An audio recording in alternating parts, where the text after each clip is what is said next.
The courtroom was overflowing, every seat taken and every corner crammed with onlookers. People hadn't come seeking justice, they came for the spectacle. At the defense table stood a 17-year-old black teenager accused of a crime that defied logic. There was no weapon, no witnesses, no credible evidence, and not even a body. Yet somehow, the state of Texas was determined to put him behind bars for life. His name was Devin Carter. He barely looked old enough to drive, but prosecutors painted him as a calculating criminal mastermind. They described him as cold, dangerous, and capable of orchestrating the perfect disappearance. The jury shifted uneasily in their seats, but the presiding judge, Malcolm Reese, showed no hesitation. With a smirk, he leaned back in his chair as if the verdict had already been decided. "Son," he said, his voice heavy with contempt, "you don't belong in this courtroom. You belong in a cage." Gasps rippled through the audience. The judge wasn't even pretending to hide his bias. He mocked Devin openly, calling him boy and sneering that he had no future. The prosecutor smirked. The bailiff stifled a laugh. Even the court stenographer shook her head. But Devin didn't flinch. He didn't blink. He just stared back at the judge with a calm intensity, as if he knew something no one else in that room did. The prosecution's evidence was paper-thin. Their first exhibit was a grainy security tape showing two shadowy figures in a parking lot, no faces, no sound, nothing tying Devin to the scene. Their second piece was a phone record they swore linked him to the crime, except the number wasn't his at all, it belonged to a man 3 states away. Their third and final piece was a single fingerprint found on a car door. But the car had been abandoned for months, handled by countless people, and left exposed to anyone passing by. Still, the state spun its story with confidence. They insisted Devin had lured the victim out, carefully planned the crime, and executed it without leaving a trace. The jury listened, not because the story held weight, but because Judge Reese made sure it sounded convincing. Every defense objection was overruled. Every motion to suppress was denied. Every attempt Devin made to speak on his own behalf was cut off. From the outside, it looked less like a trial and more like a performance, one scripted to end with a single word, guilty. On the third day, everything changed. Devin's court-appointed attorney failed to show up, leaving the chair beside him glaringly empty. Judge Reese smirked, savoring the moment. "Looks like even your lawyer abandoned you, boy," he sneered. "Maybe he knew what I already know, you don't stand a chance." The courtroom chuckled. The prosecutor grinned as if the case had already been won. The bailiff called for recess. But when the court reconvened, the air shifted dramatically. Devin was no longer sitting alone. A man in a fitted suit strode into the room, carrying a briefcase in one hand and a stack of files in the other. He was young, sharp, and confident. Without hesitation, he took the empty chair at the defense table, looked directly at Judge Reese, and spoke with authority. "Your Honor, the defense is ready to proceed." The judge narrowed his eyes. "And who the hell are you?" The man smiled. "Devin Carter. Lead counsel for the defense." The courtroom erupted in gasps. Jurors leaned forward in shock. The prosecutor went pale. Even the bailiff's jaw dropped. The boy they had mocked for days wasn't a helpless teenager on trial, he was a licensed attorney. A prodigy who had passed the bar at just 16. A genius who had been hiding in plain sight.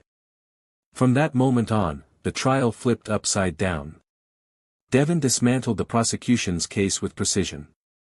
The blurry video. He demonstrated that the shadows didn't match his height. The phone record. He proved the timestamps were doctored and the cell tower data didn't align. The fingerprint. He produced maintenance logs showing that at least 6 different workers had touched the same car in the past month. The jury leaned in, captivated. For the first time, Devin wasn't being seen as a criminal, he was being seen as the truth-teller. Judge Reese, however, was livid. He slammed his gavel, shouted over Devin, and cut him off repeatedly. But it no longer mattered.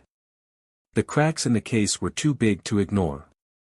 By the fifth day, Devon had done more than just dismantle the state's flimsy evidence, he exposed a pattern of corruption running through the case. He revealed a forged police report. He uncovered an officer who claimed to discover evidence that never existed. He unearthed a hidden witness list the prosecution deliberately buried. The case was collapsing, but one question remained: why? Why frame a 17-year-old boy? Why would a judge risk his career to see him convicted? The answer came in a single document Devon pulled from his briefcase, a sealed affidavit signed by a federal informant. The testimony was devastating. This case had never been about justice. It had been about silence. Devon's father, a community activist, had been investigating systemic police misconduct. He was gathering files, naming names, and uncovering secrets that powerful men wanted buried. And the fastest way to silence him was to destroy his son. The revelation threw the courtroom into chaos. The prosecutor shouted objections. The judge threatened to hold Devon in contempt. The bailiff's hand twitched toward his holster. But Devon stood tall, voice steady, and demanded justice. "I move to dismiss all charges," he declared. "And I move for an immediate investigation into this court." Judge Reese's face turned crimson. He slammed the gavel so hard it cracked the wood. "This court will not be made a mockery," he roared. But it was too late. The jury had seen enough. The spectators had seen enough. And soon, the entire world would know. The next morning, headlines exploded across Texas. Teen lawyer exposes rigged trial. Judge under fire after mocking black prodigy. Case of the year, genius attorney or conspiracy victim. For a moment, it seemed Devon had won. But his victory was short-lived. The sealed affidavit, the document naming corrupt officials, vanished overnight. It was gone from the clerk's office, gone from his files, and gone from the court record. The only remaining copy should have been locked safely in Devon's briefcase. But when he opened it, his stomach dropped. The affidavit was gone. Stolen. And the men it exposed? They were already moving to strike back. The affidavit was gone. Devon stared into his empty briefcase, heart pounding. The only piece of evidence that could prove everything, the document naming judges, officers, and politicians, had been stolen. Overnight, his victory had been gutted. Whispers spread through the courtroom as word leaked.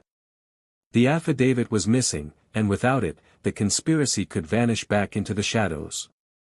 Reporters whispered about sabotage. The prosecutor smirked like he had just won the lottery. Judge Reese leaned forward on the bench, his grin sharp and cruel. "Looks like your magic trick is over, boy," he said, voice low enough only Devon could hear. "Without that paper, you've got nothing." But Devon wasn't finished. He rose slowly from his chair, fixing the judge with a stare that sent a ripple of unease through the room. "With all due respect, Your Honor," he said, his voice cutting clean through the noise, "I don't need the affidavit. Because what I've got left, is you." From that moment, Devon shifted his focus. Instead of chasing the vanished affidavit, he turned the spotlight directly on Judge Reese.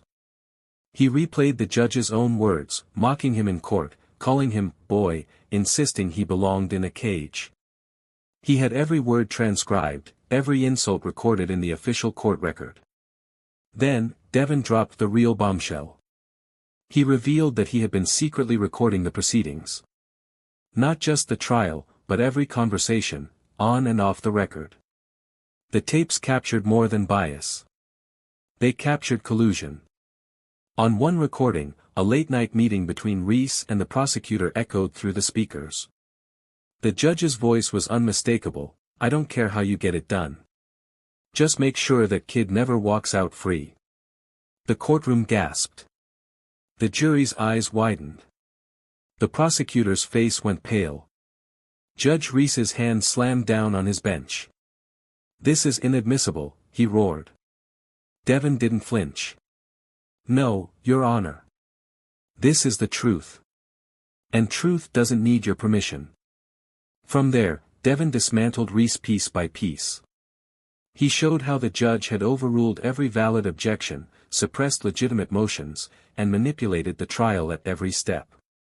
He tied Reese's rulings directly to the forged police reports, the falsified records, and the hidden witness list. He painted the judge not as an impartial arbiter, but as the architect of the conspiracy. Every revelation hit like a hammer. The jury leaned in closer. The spectators murmured in disbelief. Reporters scribbled furiously, knowing they were watching history unfold. And still, Devon wasn't done. The missing affidavit had been his safety net. But Devon had something even stronger, his memory. He began to recite the affidavit's contents word for word, from names to dates to operations. He listed officers who planted evidence, prosecutors who buried cases, judges who signed off on illegal raids. And finally, he named the man who tied them all together, Judge Malcolm Reese. "You wanted to bury me," Devon said, voice steady as stone. "But what you didn't count on was that I'd remember every line. Every name. Every crime. And now the world knows too." The courtroom exploded in chaos. Reporters bolted for the doors. Jurors exchanged horrified looks. The prosecutor dropped his pen, his hands shaking. And Judge Reese? His face went white. In a last desperate move, Reese tried to shut it down. He rose from the bench, gavel in hand, and shouted for the bailiff to remove Devon from the courtroom. But before the bailiff could move, 2 federal marshals stepped through the doors. Their badges gleamed under the fluorescent lights. "Judge Malcolm Reese," one of them said, "you're under investigation for judicial misconduct, conspiracy, and obstruction of justice. Step down from the bench." The room froze. The judge's mouth opened, but no words came out. Slowly, his gavel slipped from his fingers, clattering against the wood. The sound echoed like the end of an era. For Devon, victory wasn't just freedom, it was vindication. The charges against him were dismissed on the spot. The jury foreman, tears in his eyes, whispered to him as he left the courtroom, "You saved yourself, son. And maybe, you saved all of us too." But Devon didn't smile. He knew the war wasn't over. The affidavit had vanished. The names he memorized were only the beginning. The conspiracy ran deeper than Judge Reese. Deeper than one trial. And though he had won this battle, the people he exposed were still out there, angrier, more dangerous, and already plotting their next move. As Devon walked out of the courthouse into a storm of cameras and flashing lights, he whispered under his breath, not to the press, not to the crowd, but to himself. "They wanted me in a cage. But now they'll see what happens when the boy they mocked fights back." Devon Carter didn't just walk out free, he walked out victorious. He toppled a corrupt judge, dismantled a rigged trial, and proved himself a genius attorney. But the conspiracy that tried to silence him was still alive, still powerful, and far from finished. And though he had won today, Devon knew the system he had just beaten would be back for him tomorrow. Who is really behind Should Jason Walk Away, or Fight Back? Comment below and subscribe to see the truth behind the judiciary.